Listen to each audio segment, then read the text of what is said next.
yang telah meluangkan waktunya serta bersedia untuk kami wawancarai. Sebelumnya perkenalkan, kami dari mahasiswa Administrasi Perkantoran angkatan 2023 Kampus Wates. Saya sendiri Devi Nuroma dan saya Ayu Putri Diaramawati.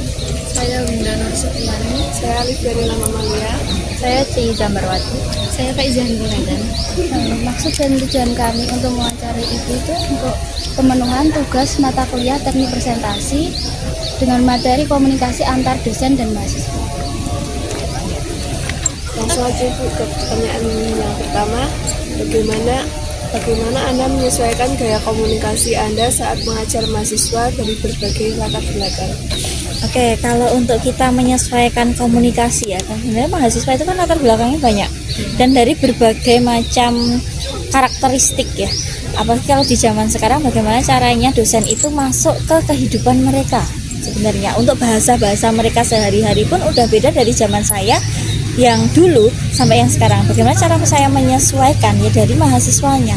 Dari karakter itu saya lihat satu persatu. Oh, ada karakter dia yang pendiam, ada karakter dia yang rame lah di kelas, tapi dia memperhatikan. Tapi ada yang benar-benar dia kayak ya udah bodo amat, yang penting saya ada di kampus. Dan gimana ya itu saya harus merangkul semua itu ya, untuk gimana komunikasi ke mereka satu persatu personal. Biasanya saya juga pakai kayak pendekatan ke mahasiswa juga, mau seperti apa. Dan apalagi di awal pembelajaran itu biasanya saya tanyakan, kalian mau pembelajaran yang seperti apa, dengan metode yang seperti apa, terus cara penyampaian saya yang kalian terima itu kayak apa.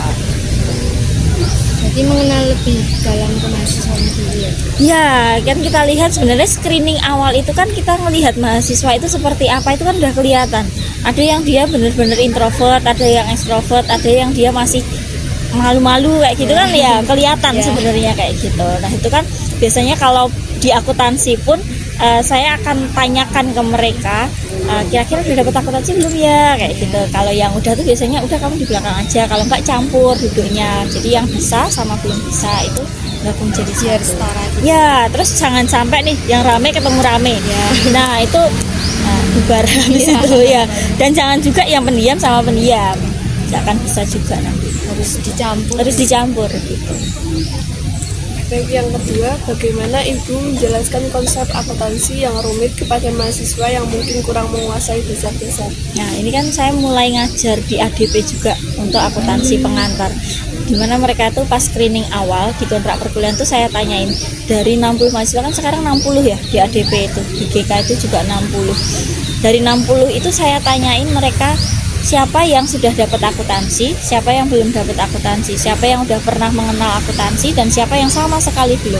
Kalau di GK itu bahkan dari 60 yang sudah pernah itu hanya 2. Dan 58-nya itu sama sekali, Bu, saya itu dari TKJ, saya itu dari ADP, saya itu dari Boga, ada yang dari Tata Rias kayak gitu. Benar-benar nggak ngerti apa itu konsep akuntansi. Nah, saya caranya adalah ke kehidupan sehari-hari. Misalnya Mbak kan punya uang saku nih. Ya, uang saku itu adalah pendapatan kan bagi kalian. Nah, itu gimana caranya mengelola? Ya kita tuliskan pengeluaran, pemasukannya ya dari itu uang saku. Oh, pengeluarannya buat apa aja? Saya tanyakan ke mereka. Oh, Bu, untuk makan. Oke, makan itu di akuntansi namanya ini. Oh, kalau untuk bensin di akuntansi namanya ini. Jadi pakai kehidupan sehari-hari aja, dibawa ke perkuliahan. Itu mereka lebih paham daripada kita jelasin teori yang nantinya malah jadi apalan buat mereka, ya kan? Itu sih. Untuk selanjutnya, bagaimana Ibu memanfaatkan teknologi dalam proses komunikasi dan pengajaran? Kalau untuk pengajaran sampai saat ini ya, itu masih pakai untuk misalnya daring. Saya tadi barusan daring juga, itu pakai Zoom, pakai Google Scholar untuk melihat Google Classroom. Google Classroom untuk penugasan, karena di Google Classroom itu kan bisa langsung kelihatan nilainya kan, ada feedback gitu kan. Itu kalau kita di kelas ya saya pakainya masih PPT. Tapi PPT pun saya biasanya kalau untuk saya bedakan kalau ketika saya ngajar di yang bukan akuntansi dan akuntansi, karena kalau yang akuntansi kan dia udah paham setidaknya. Tapi kalau yang belum punya akuntansi biasanya PPT saya kasih video. Biar mereka kayak gini kayak gitu sih. Jadi untuk Bismart itu belum memakai. Bismart saya belum pakai. Selanjutnya yaitu seberapa sering Ibu memberikan umpan balik kepada mahasiswa dan bagaimana Anda menyampaikan agar Umpan balik itu ketika mereka tanya maksudnya, atau ketika saya tanya mereka jawab? Ya Bu. Nah, dua-duanya. Sebenarnya kalau pembelajaran saya itu tidak terlalu serius, saya nggak suka kalau terlalu serius, kan kasihan mahasiswanya kayak gitu kan. Jadi mesti saya tanyakan saya jelasin misalnya, paham nggak kayak gini, terus mereka juga pasti akan memberikan feedback. Nah, feedback itu ketika mereka tanya, Bu saya tuh nggak paham yang ini, ya udah saya jelaskan meskipun itu berlangsung. Jadi saya di awal tuh kalau kalian pas saya jelasin nggak paham, kalian boleh tanya, boleh motong percakapan saya, nggak apa-apa, it's okay. Daripada saya terus tapi nggak paham kayak gitu. Jadi mereka biasanya, Bu tanya yang itu tadi saya nggak paham, oh ya saya jelaskan lagi. Kalau sampai misalnya 2 kali dijelaskan saya masih bingung, nanti kita di akhir aja, kalau udah selesai nanti kasih tahu, saya kayak gitu.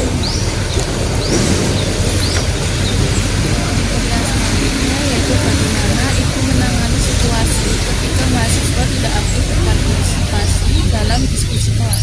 Ya banyak ya mahasiswa kayak gitu ya.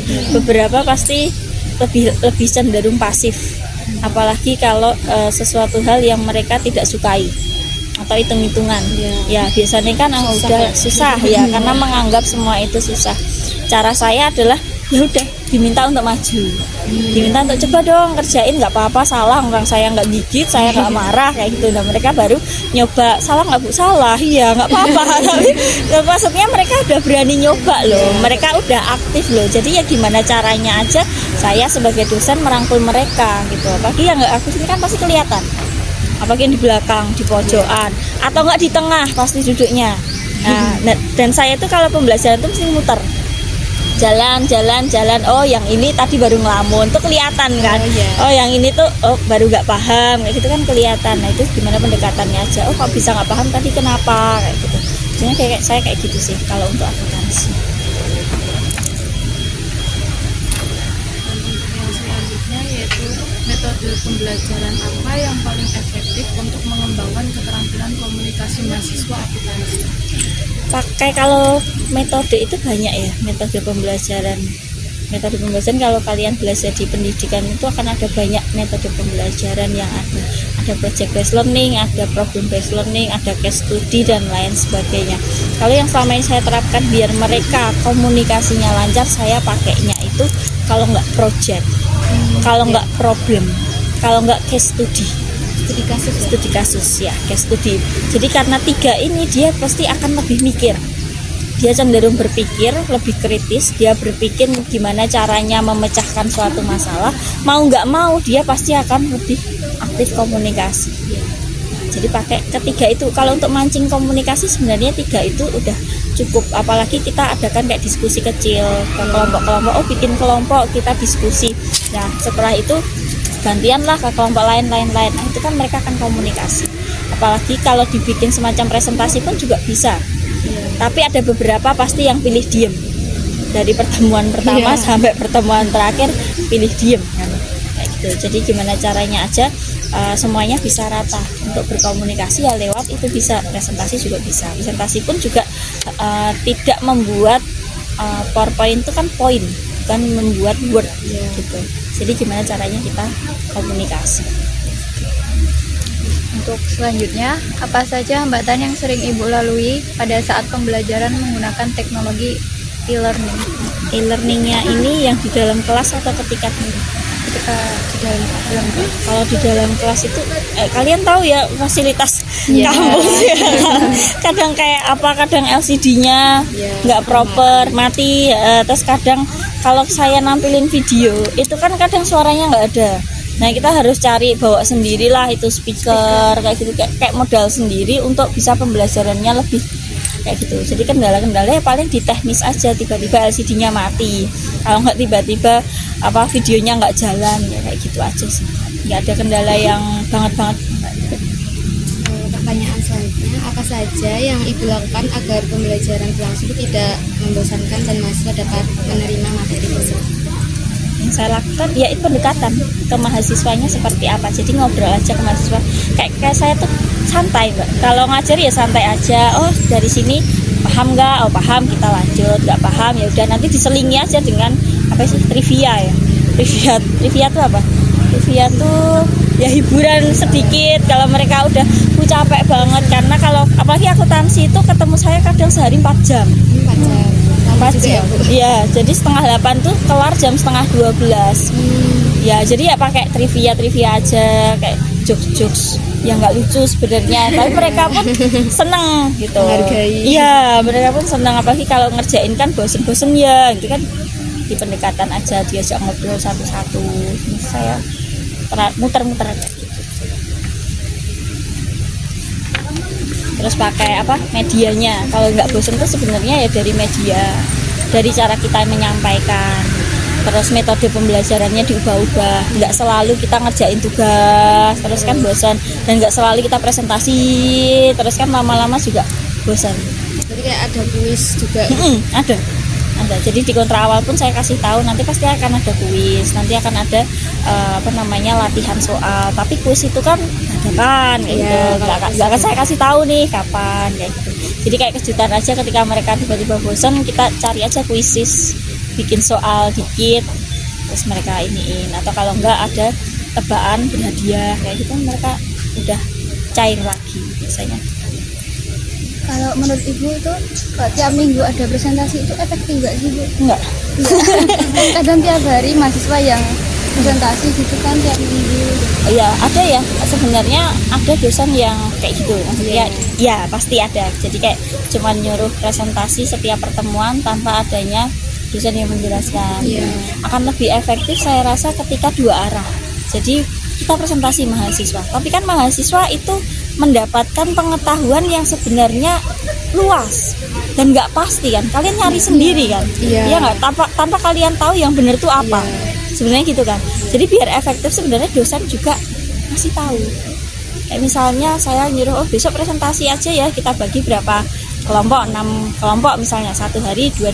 Tapi setelah mereka selesai, saya pasti akan kasih penjelasan biar match, biar sama. Kayak misalnya, oh ini tadi mahasiswa salah jelasin, harusnya kan kayak gini ya kan, kita harus ngasih tahu ya, atau enggak kita kasih penguatan.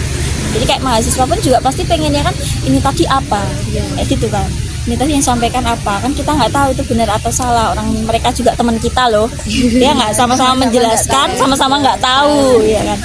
Jadi kalau menurut saya sih kurang efektif kalau si dosennya tidak ikut menjelaskan. Sebenarnya tuntutannya itu kan hanya untuk kalian biar baca kan? Iya nggak, presentasi itu. Tapi akan jadi tidak efektif ketika nggak ada umpan balik. Ya nggak? Kalian jadi bingung, tadi yang tak sampaikan bener nggak ya? Kira-kira. Terus teman-teman yang lain di dalam kelas pun juga mereka bingung, berambiang gitu. Jadi harus diselingi sih, nggak selalu setiap pertemuan terus presentasi terus dosennya nggak ngapa-ngapain, itu kan juga. Untuk yang terakhir kan kita itu dari bukan akuntansi ya Bu. Kira-kira ada nggak sih materi akuntansi yang perlu dipelajari buat yang nggak tahu akuntansi? Penganggaran. Bagaimana caranya kalian itu menganggarkan uang kalian? Kalian masih dari uang saku orang tua, iya nggak? Kalau saya dulu tuh mulai semester 3 sih, mulai semester 3 itu download yang namanya Imani. Aplikasi namanya Imani atau e-budgeting. Itu dia akan mengatur ke pengelolaan keuangan kita. Jadi berapa sih pemasukan saya, misalnya kalian sebulan dapat berapa, 2 juta misalnya, banyak banget ya, 1 juta lah.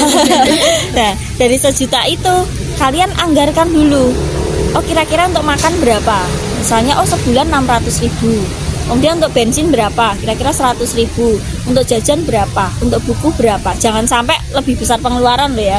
Nah setelah itu di next kalian lakukan apa yang sudah kalian tuliskan. Misalnya makan sehari itu kalian maksimal 20.000 atau 25.000, ya jangan lebih dari itu. Kayak gitu, itu biar apa ya, itu mendisiplinkan kalian. Endingnya kalian bisa tahu kalian harus nabung berapa. Nah lama-lama kan kalian bisa berinvestasi. Jadi kalau dasarnya bagi yang tidak tahu akuntansi ya penganggaran, kalian bisa menganggarkan untuk uang saku kalian ini kira-kira untuk apa aja. Jadi bisa ditulis, oh pengeluaran saya sehari apa. Bahkan saya dulu tuh parkir 2.000 tak tulis. Jadi kan bisa tahu, oh uang saya tinggal ini. Dan kalau kalian download aplikasi itu ada lingkaran kayak diagram. Lebih banyak kalian tuh mengeluarkan uang itu untuk apa? Itu kelihatan di situ. Jadi ada pos-posnya. Oh ternyata saya untuk makan segini berapa persen. Oh untuk jajan berapa persen. Untuk rekreasi saya dulu ada pos rekreasi. Kayak misalnya ke time zone nonton itu kan rekreasi ya. Itu berapa. Nah itu saya evaluasi bulan itu berarti saya pembengkaan ada di mana. Misalnya pengen beli baju kayak gitu pun aku tulis semua. Itu untuk mendisiplinkan sih. Berarti mengelola uang dengan baik. Iya. Karena kan itu juga akan ngaruh ke kalian kehidupan selanjutnya gitu. Maka mulailah sejak sekarang untuk mengelola itu. Mumpung masih dikasih orang tua. Dan nanti kalau udah punya sendiri kan bingung kalau nggak kalian kelola dari awal. Cukup sekian, terima kasih ya Ibu sudah meluangkan waktunya. Ya. Semoga informasinya bermanfaat. Ya gitu doang ya. Bu izin foto bareng. Boleh.